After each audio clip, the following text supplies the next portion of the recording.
latar belakang dari pertemuan ini sesungguhnya seperti apa, Gus Imam? Ya, bismillahirrahmanirrahim. Allahumma salli wa sallim ala Sayyidina Muhammad wa ala ali Sayyidina Muhammad. Pertama yang melatar belakangi adalah bentuk kepedulian tentunya kepada umat yang sekarang terpolarisasi ke dalam dua kubu besar. Ya, baik kubu yang pro kepada tesis Kiai Haji Imaduddin ataupun yang kontra.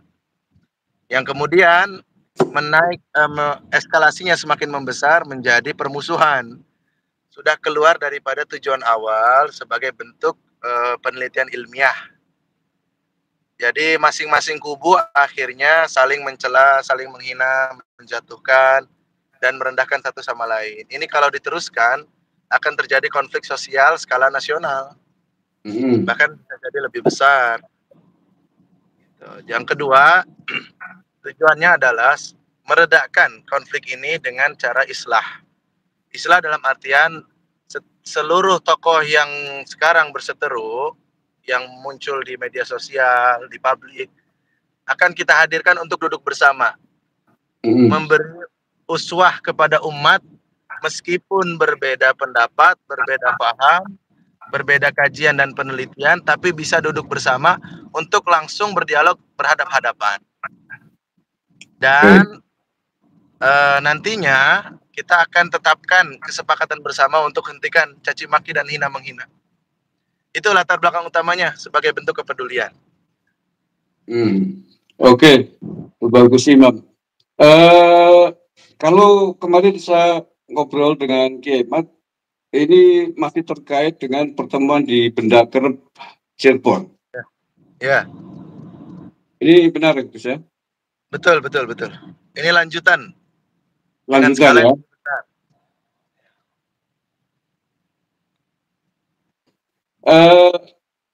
Kan ada dua rencana katanya. Yang pertama adalah membahas tentang silsilah nasab keluarga besar Sunan Gunung Jati sendiri, dan kedua adalah silsilah nasab Bani Alawi. Nah, sepengetahuan saya update terakhir ada informasi bahwa panitia sudah mengundang pihak Robito Alawiyah, terutama untuk membahas tentang Bani Alawi ini. Bagaimana? Memang benar sudah diundang ya, Gus? Betul. Kita mempunyai 30 narasumber, dan salah satunya adalah Robito Alawiyah sebagai lembaga, Naat sebagai lembaga, keraton-keraton di Cirebon, pondok-pondok tua Cirebon, Banten, dan orang-orang yang mempunyai manuskrip terkait Wali Songo dan Jumadil Kubro. Bahkan kita juga menghadirkan tokoh dari luar negeri, yaitu Malaysia, Kelantan, Patani, Thailand, dan juga Sulu, Filipina Selatan. Karena mereka masih terintisab kepada Syekh Jumadil Kubro, Kesultanan Islam itu, sebagai muaranya. Dan Robito 2 hari lalu kami sambangi, kemarin kami sambangi ke hari Jumat, Ba'da salat Jumat kita nyampe di kantornya. Karena 3 hari sebelumnya, yaitu hari Selasa, saya berkoresponden dengan Habib Syekhon Abdul Qadir Segaf sebagai ketua Maktab Daimi. Namun seperti yang sudah dilakukan oleh sepupu jauh kami, yaitu Ustadz Ali Zen dari Benda Kerep, mengundang, beliau menyatakan tidak bisa hadir. Ketika ditanya, bisa tidak mengirim perwakilan? Beliau tidak merespon. Kami karena punya determinasi yang kuat untuk bagaimanapun usahakan agar mereka hadir. Saya bilang, ketika dijawab dengan jawaban yang sama, dan beliau ketika saya tanya bisa tidak mengutus wakil, tidak direspon, maka saya sampaikan, besok saya akan ke Robito Alawiyah untuk memberi surat undangan. Dan alhamdulillah diterima oleh di kantor Maktab Daimi. Yang pertama adalah Habil Al-Kaf, dan yang kedua adalah Habib Muhammad Al-Haddad. Dan saya nanti kirim foto-fotonya sebagai bukti. Setelah itu kita mendatangi Habib Ali Din As-Segaf yang videonya viral menyatakan Wali Songo bukan dari Azamat Khan. Iya. Ba'alawi. Tapi karena beliau sakit, jadi statusnya kami hanya silaturahim, menjenguk orang sakit, dan juga sedikit membahas nasab. Tidak bisa mengundang beliau. Beliau terkena stroke. Yang ketiga setelah itu kita datangi Habib Hanif Alatos di Petamburan. Ketemu. Kita diam dulu ini Pak Agusmar, alhamdulillah. Dan ini diamnya bukan tempat biasa nih.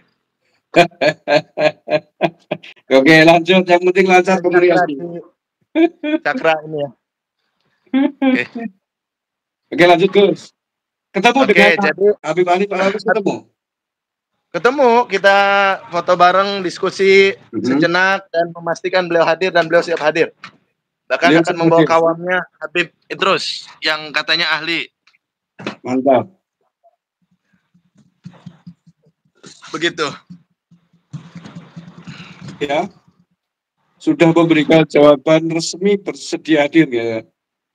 Ya, kalau Maktab Daimi setelah kita pulang, surat diterima, saya bilang, tolong pastikan kehadiran. Mereka bilang, kita akan koordinasi dengan Habib Sekhon sebagai ketua, siapa yang akan diutus. Kata siapa yang akan diutus ini, berarti kan menunjukkan positif kehadiran, begitu. Oke, kita doakan mudah-mudahan benar-benar akan hadir. Karena kemarin Kiai Maduddin Usman mengatakan pembahasan tentang nasab Bani Alawiyah ini hanya mungkin dibicarakan ketika perwakilan dari mereka, yakni Robiqah Alawiyah, juga hadir. Tetapi seandainya tidak hadir, sepertinya tidak mungkin untuk dibahas tentang nasab Bani Alawi. Begitu kata Kiamat. Nah, seandainya nih Gus, seandainya pada hari yang telah ditentukan itu mereka ternyata tidak hadir, apakah pembicaraan nasab Bani Alawi akan dilanjutkan atau tidak? Harus tetap berlanjut. Justru kepentingan kami membuat podcast dengan KBN Nusantara yang notabene di mata masyarakat lah, katakan pro Kiai Imad. Sementara kemarin juga kami podcast juga Mahesa Al-Bantani yang notabene adalah non atau kontra dengan Kiai Imad, agar menunjukkan berimbang, kami sebagai panitia netral. Kalau ibarat tinju itu kami hanya menyediakan ring saja. Biar yang jadi wasit nanti masyarakat.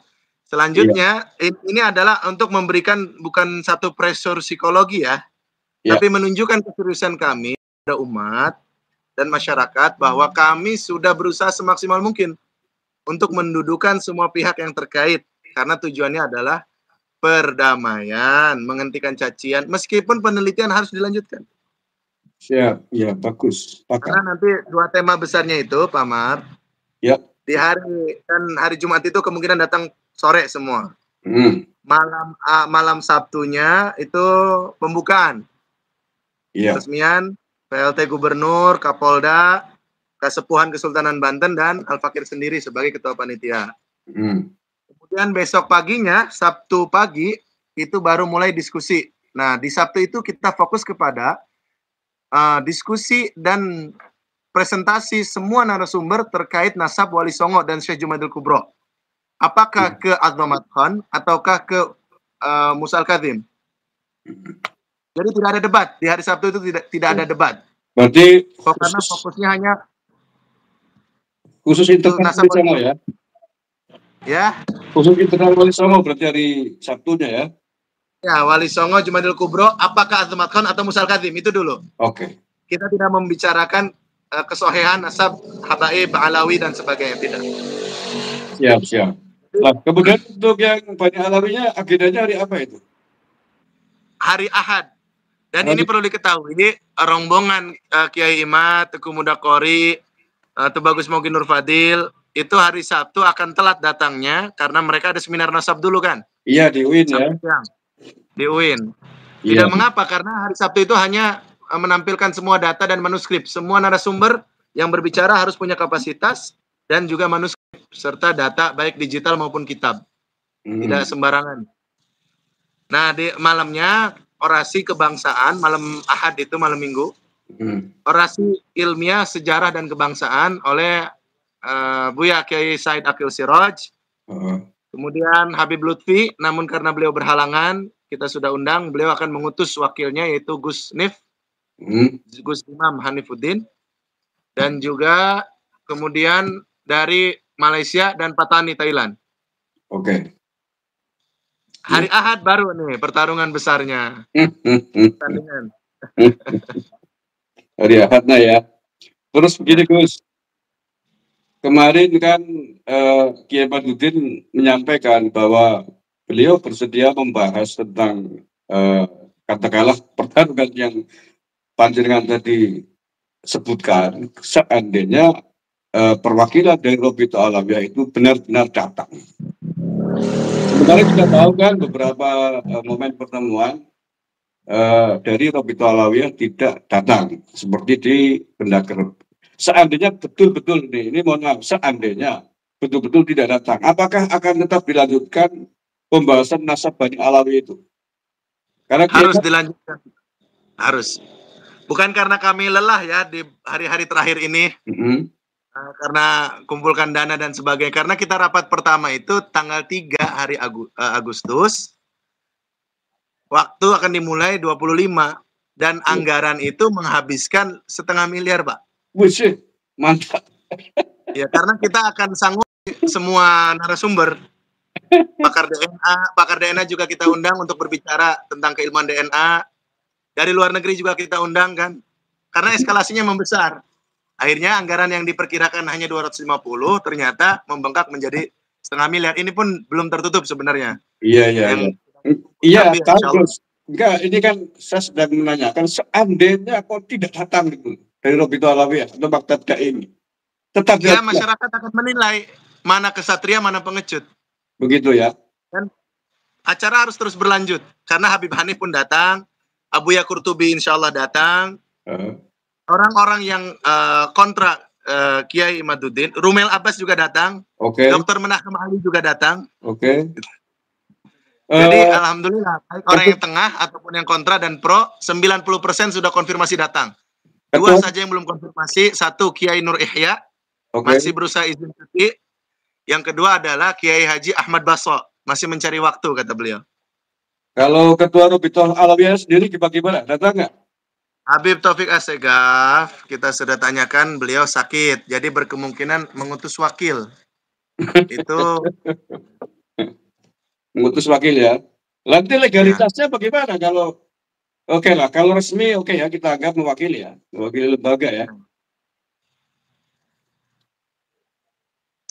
Habib Hanif pun bicara Robito Alawiyah itu umumnya biasanya menghindari perdebatan-perdebatan yang macam ini. Saya bilang, Habib, mohon maaf, ini bukan perdebatan perdebatan biasa, tapi ini menyangkut maslahat umat yang lebih luas. Karena kalau Robito tidak datang, tidak ada satupun Habib yang cukup representatif mewakili Ba'alawi secara umum. Kalau bukan lembaga. Pihak Naat datang loh, Kiai Ilzamuddin insya Allah datang. Kata saya keraton-keraton, Cirebon datang dan sebagainya. Dan antum bertanggung jawab karena dalam catatan beberapa habaib utamanya Khidmatul Asyiro dan Syamsud Dhahiroh menuliskan nasab Wali Songo ke Azamat Khan. Ya secara moral antum juga bertanggung jawab dalam arti ini Robito Alawiyah ya untuk menjelaskan nasab Wali Songo yang sebenar-benarnya dan siap duduk menjelaskan kesahihan Al-Imam Ubaidillah. Betulkah bin Ahmad Al-Muhajir atau bukan?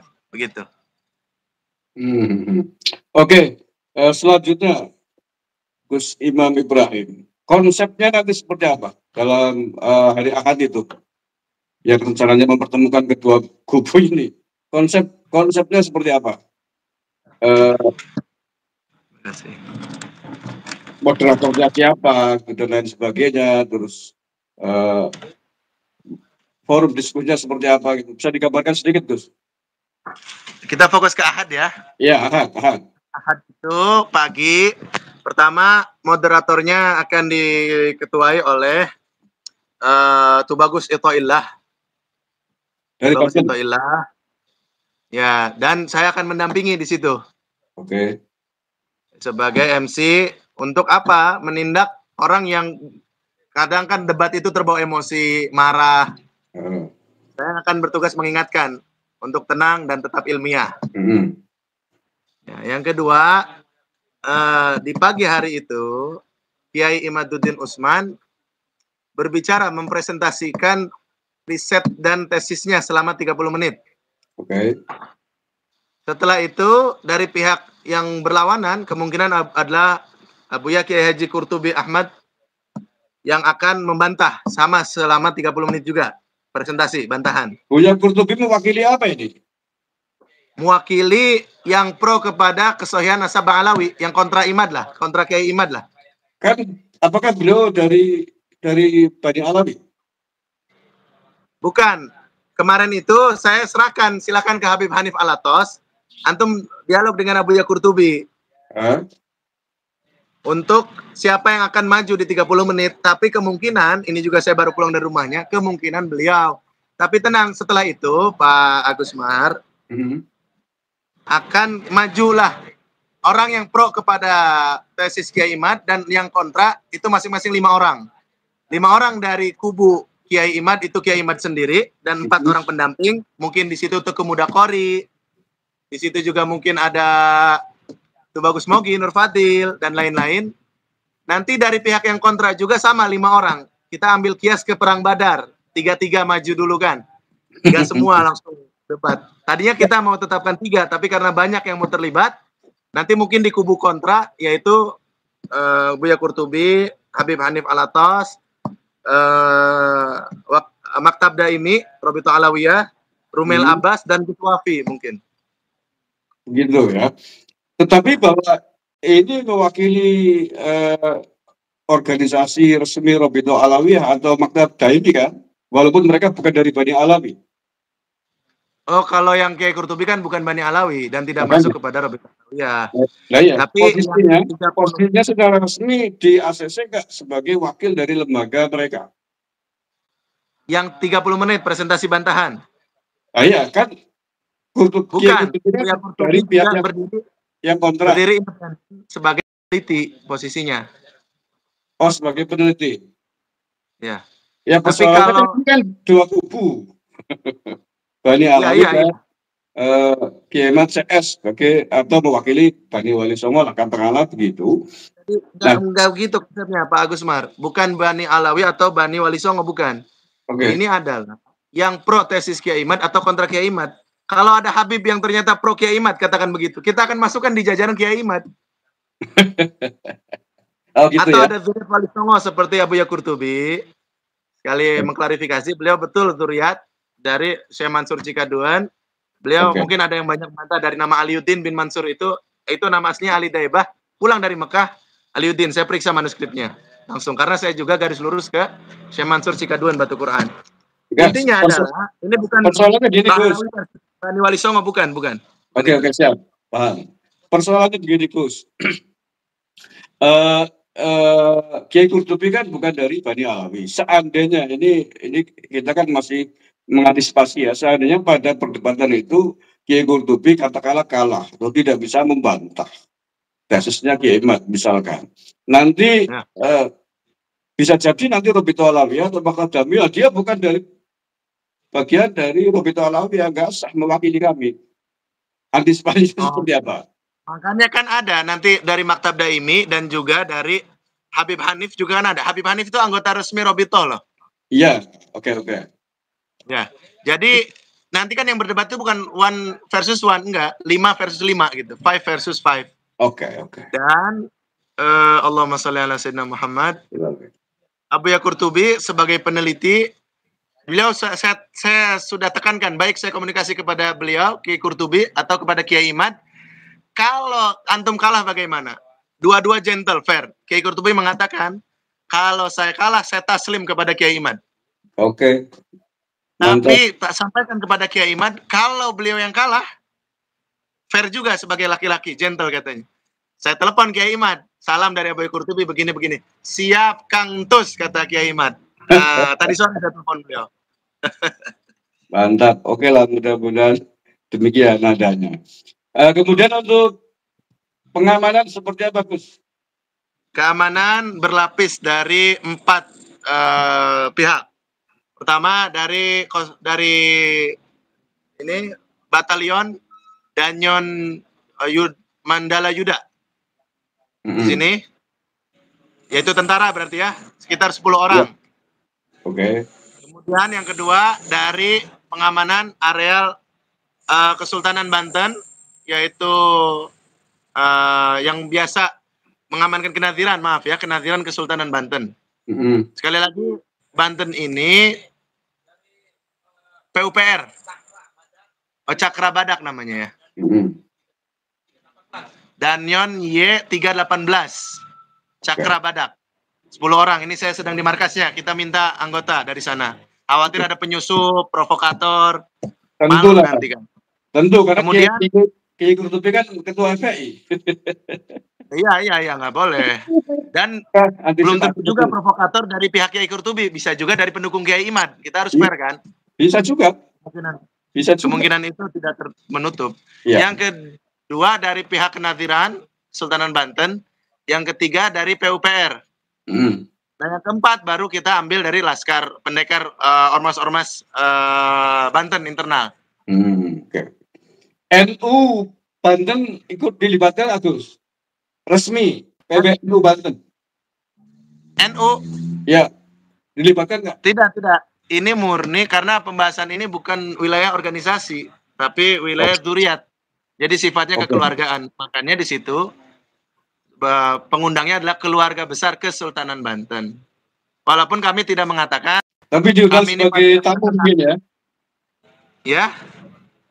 Diundang sebagai tamu mungkin? Undangan? Oh ya, kalau diundang sebagai tamu ya. Oke. Muhammadiyah juga kita undang, Persis kita undang, ormas-ormas Islam lah. Oke.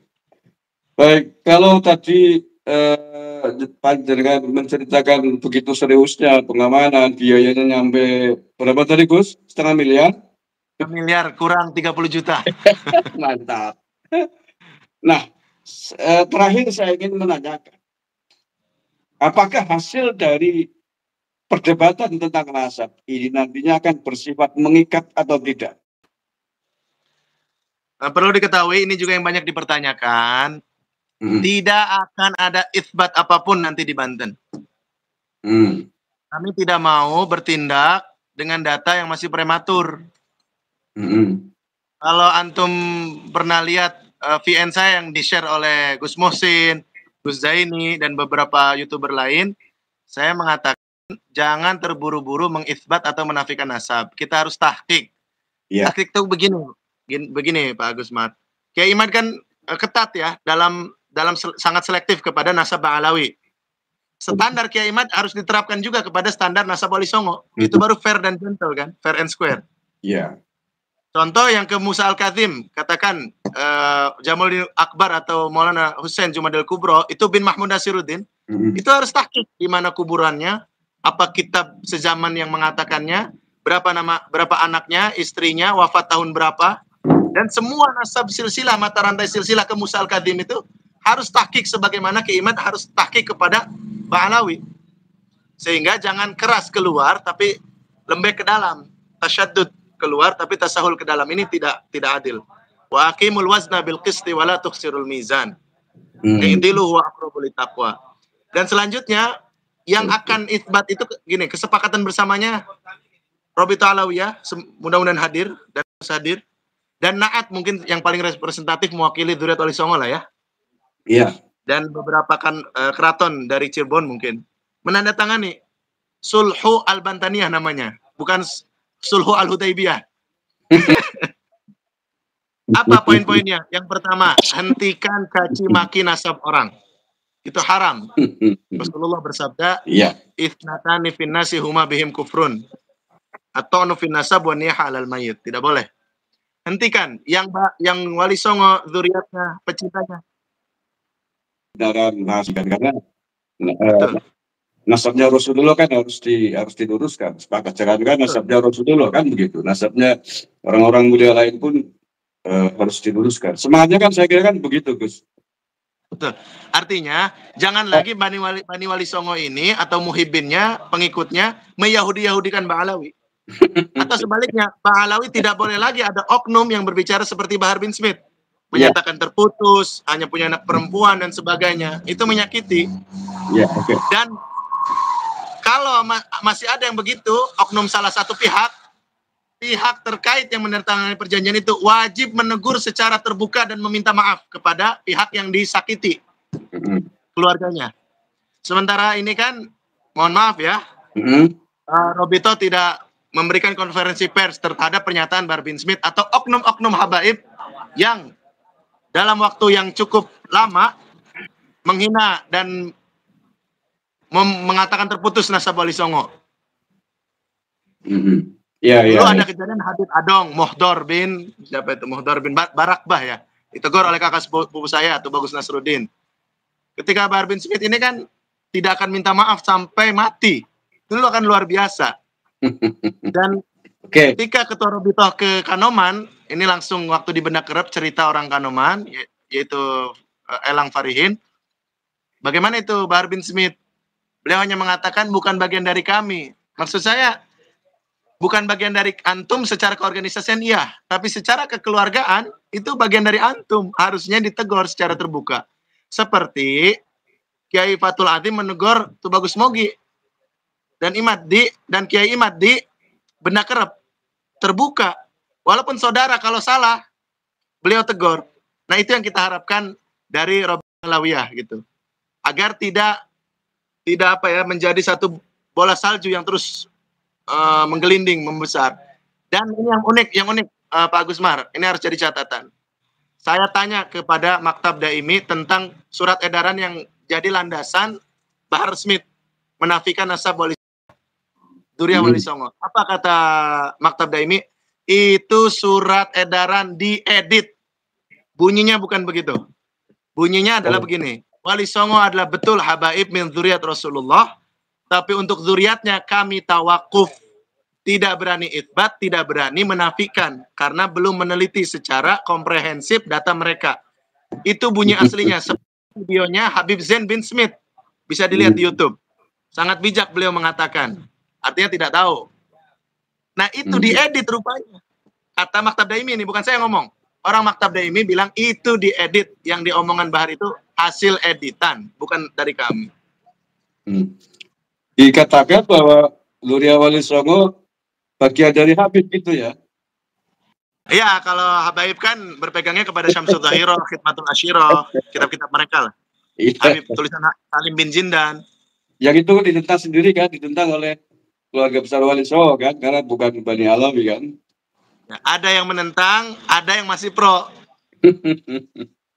Pak Agus Mar, lihatlah video Tubagus Mogi 6-7 bulan yang lalu lah, sebelum ribut nasab ini, atau 1 tahun yang lalu. Lihat penetapan beliau kepada Arya Wangsakara kalau tidak salah. Itu masih pakai jalur Bang Alawi.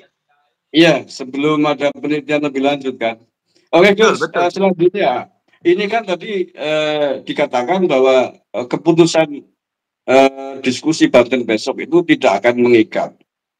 Ada rencana nggak keputusan itu menjadi bahan rekomendasi kepada negara untuk tindak lanjut? Nah, ya, negara harus terlibat. Kita juga mengundang Kanwil dan MUI untuk hadir nanti, provinsi ya. Iya. Untuk apa begini? Yang ketiga tadi saya belum sampaikan ya. Baru pertama islah, yang kedua kesepakatan bersama. Yang kesepakatan bersama ini bersifat mengikat dan punya konsekuensi. Yang ketiga adalah kita setelah ini akan membentuk panitia skala Asia Tenggara, 10 negara Asia Tenggara yang masih terintisab kepada Maulana Jumadil Kubro untuk melakukan penelitian besar-besaran, walaupun waktu itu butuh 1 tahun, 2 tahun, 3 tahun, tapi ketika itsbat, ternyata katakan Musa Al-Kazim, atau ternyata Asmat Khan, atau ternyata Wali Songo ini bukan zuriat Rasulullah, ya kita legowo. Walaupun semua data menunjukkan mereka adalah orang-orang mulia zuriat Nabi Shallallahu Alaihi Wasallam. Tapi poinnya adalah itsbat ini tidak tergesa-gesa, bukan dengan data prematur yang langsung dipublish sehingga membuat geger publik tanpa kehati-hatian, belum tahqiq. Itu kita sayangkan. Gus, agar generasi nasab yang ya. paling serius kan nasabnya Bani Alawi, bukan nasabnya Wali Songo. Kenapa yang diserusi pada isbat nasabnya Wali Songo? Bukan kebalik, Gus. Kalau yang nasab Bani Alawi itu kan di hari Ahad debat. Dan saya mengatakan dalam kitab Raudhul Jali, ini saya bahas dengan Kiai Ahmad Benda Kerep ya. Kenapa di Benda Kerep mengatakan mukhtalafun nasab? Mukhtalaf ya. Bukan batal loh. Iya, paham. Bukan batal, bukan juga isbat. Ini harus fair. Karena mereka memegang kepada kitab Raudhul Jali karya Murtado Az-Zabidi yang mengatakan bahwa kepada yang tiga ini, anak Ahmad Al-Muhajir yang tiga ini, hadza mattafaqa alaihin nasabun wa amma siwahum atau ghairuhum fa mukhtalafun fihim. Jadi diperdebatkan selain yang tiga itu. Dari situlah Benda Kerep mengambil kesimpulan nasab Bani Alawi mukhtalaf. Dan itu fair saja bagi yang mau mengambil pendapat itu, karena itu ditulis oleh Murtado Az-Zabidi. Bagi yang meyakini silahkan mereka, bagi yang meyakini batal silahkan juga. Tapi khusus Wali Songo kan kita berkewajiban kepada leluhur kita sendiri, Pak Agus Mat. Karena untuk nasab kita dan generasi setelah kita, agar setelah kita ini tidak lagi terjadi polemik, fitnah, kisruh seperti ini. Ya, tetapi kalau hanya pihak Wali Songo sepihak yang diseriusin seperti itu untuk dicari isbatnya, maka potensi konfliknya tetap akan terjadi. Maka menurut saya langkah serius itu perlu juga disertakan tentang Bani Alawi juga, Gus, agar selesai. Ya. Kalau di satu pihak ya nggak selesai. Itu next step, Pak. Itu next step. Artinya gini, Wali Songo ini harus satu suara dulu, zuriatnya. Ini atau Madkhon atau Musa Al-Kadhim. Dari mana menentukannya? Dengan suara kolektif dari semua panitia skala Asia Tenggara yang terlibat. Sekarang begini, misalkan Benda Kerep kemarin, Benda Kerep tidak mengithbat ya ke Musa Al-Kadhim, hanya kecondongan, mail.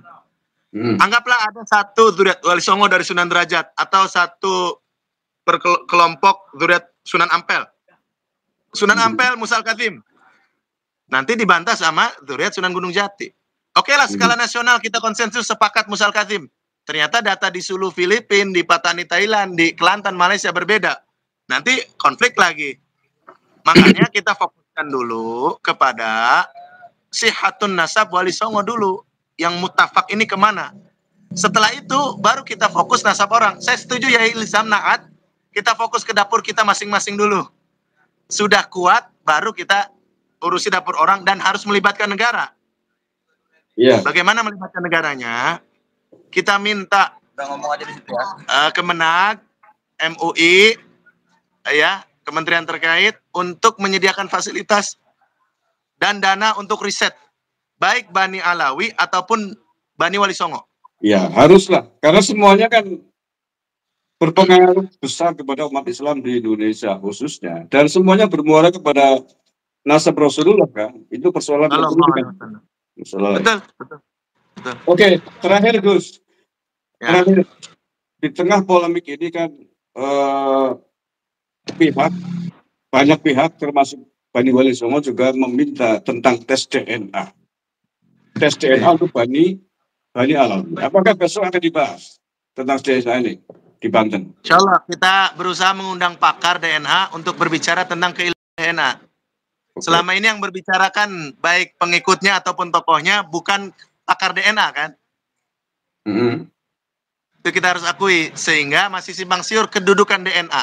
Pertama, DNA secara keilmuan yang akan dibahas. Yang kedua, mungkin akan kita dudukan DNA dalam konteks syariat. Apakah dia sebagai musahih atau hanya murajih? Apakah dia sebagai penentu atau hanya data pendukung? Ini kan saya belum menemukan fatwa dari nakoba internasional atau ulama-ulama fikih dunia yang konsensus mengatakan bahwa DNA bisa menjadi musahih, penentu. Tapi kalau sebagai murajih data pendukung, kita sudah menemukan banyak fakta. Ada yang mengatakan hanya nasab dekat, ada yang membatasi 5 generasi, fatwa-fatwanya luas sekali. Oke. Siapa yang diundang besok rencananya, Gus? Pakar DNA. Besok itu kita berusaha mengundang Profesor Amin Dan satunya lagi kita minta Tubagus Mogi untuk mengundang yang di seminar itu. Apa saya lupa tuh namanya ya. Jadi dari UIN dia datang ikut terus ke Banten. Oh gitu. Jadi kita minta 2. Habib Rizik diundang secara pribadi atau lembaga? Beliau tidak bisa keluar Jakarta sampai tahun depan karena urusan hukum. Oh karena status hukum ya? Ya, status hukum. Oke. Tidak boleh keluar Jakarta sampai tahun depan, tapi selebihnya insya Allah hadir. Oke Gus, saya kira sudah cukup